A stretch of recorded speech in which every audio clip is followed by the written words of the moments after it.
open room and testers sitting together. Said she regularly goes into the development area and starts to harangue and lecture the developers about things like unit testing and static analysis and so forth. And this always creates a great deal of dissension and unhappiness amongst my team. And they come to me and they say, you know, we don't understand why she's lecturing us about this stuff. Her testing operation's a complete mess. She should mind her own knitting and not be coming in here and getting in our way. And you know, that makes sense. That made perfect sense. She wasn't very technical, so you know, she really wasn't in a position to give a lot of good advice, and she was just lecturing them. And so how did this happen? Well, the way this happened was she was promoted into the QA position, and she'd never done QA before. She hadn't been a programmer before either. She was not a technical person, so she got promoted into that QA director position. And so she went to the VP who promoted her and said, what do I do? What is my ambit here? What is my mission? And he said, well, I don't know. You just do QA. So she went and bought a book on QA, and this was one of those books that talked about QA very much from a process point of view. So she thought, oh, okay, well, that's what I'm supposed to do. So she goes, says to her boss, so, you know, the book says I need to do this, this, this, and this. Is that right? And he said, well, you know, whatever the book says, it must be right. Now, the problem was he didn't communicate that to other people. And so here she is running around making a nuisance of herself from the perception of the development team at the behest of the VP of development overall, without that being effectively communicated to the director of development. Now, let me be clear on what I'm saying here. I'm not saying that we shouldn't care whether we get good requirements. Obviously, well-defined requirements are good. If you listen to my talk about agile testing challenges a while ago, you know that not having an adequately defined test basis can create a lot of challenges. Not having an adequately defined test oracle can create a lot of challenges. But, you know, what are you going to do? Same thing with unit testing. You go, you know, it's good to get unit tested code. It's good to get solid code. But what are you going to do? Do you actually have the authority to make that happen? And has that authority been properly delegated to you? Not like what happened with Natasha. So here's what I would suggest. You want to make a change in an organization. Instead of running around telling people about how good it will be after they make the change, focus on the pain. What we found in our assessments is demonstration of people, sales truism, that people move away from pain much faster than they move towards a desired state. Seems strange, but it is true.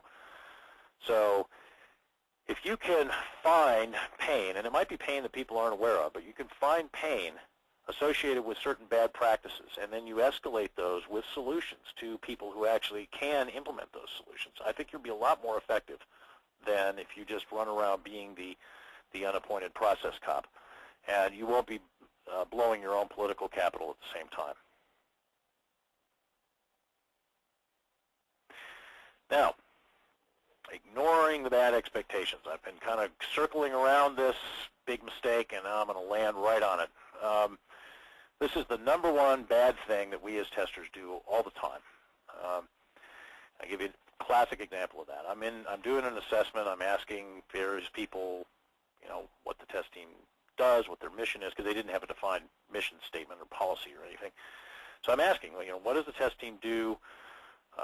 And, you know, people come back going, oh, yeah, they find bugs. And then I said, so, you know, one development manager, I asked him, what percentage of the bugs do you think they should find? I actually asked everybody this. So the one development manager had a particularly striking response. He looked at me like I was, you know, dumb. And he said, well, all of them, of course.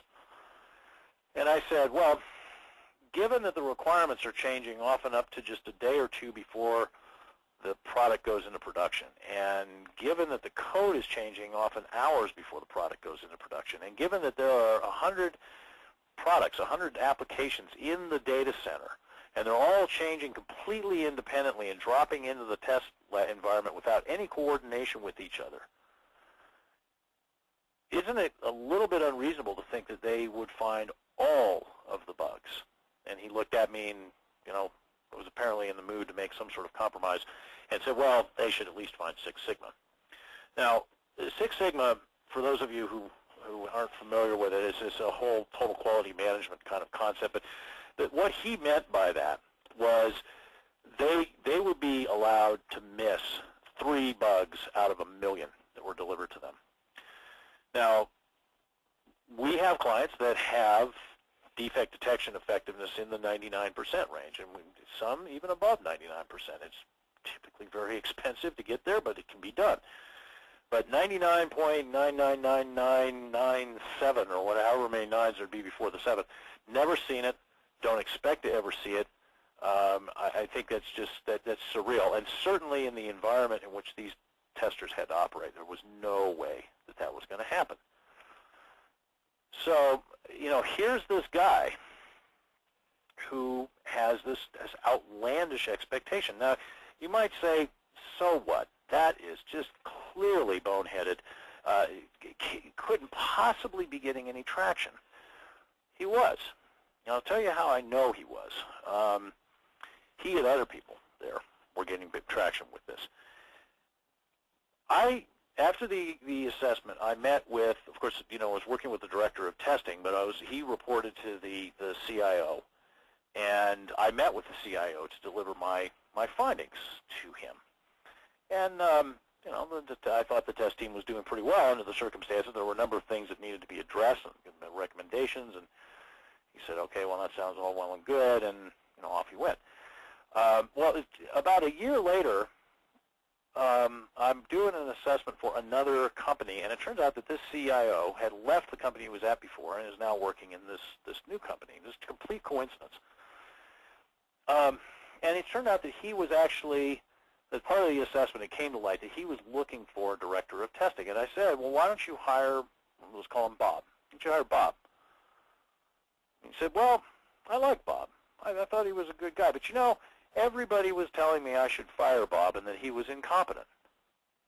And I said, but he wasn't. He was doing a fine job. Well, I don't know, maybe he was, but nobody really liked it much. And we're very happy with it. But I don't want to deal with that same kind of thing here. Now see, this guy, by not managing the expectations, very, very talented guy, very smart manager, definitely one of the smartest managers I've worked with as a consultant in years, had made a critical mistake that damaged his career prospects going forward. This CIO, who said, a pretty influential guy, regularly listed as one of the sort of leading CIOs in magazines like, Information Week and things like that. He now is of the opinion, no, I shouldn't hire that guy again. This is not good. You don't want to do that. So, what could this guy have done? Should people expect you to find all the bugs? No. Well, should people expect you to find important bugs? Yes, we definitely want to sign up for that because, as I said before, major part of the test team's ROI is finding bugs that need to get fixed. So you can do that, but this requires a number of preconditions. One is you need to do risk-based testing so that you actually are focused on the important bugs. You need to be given stable systems to test.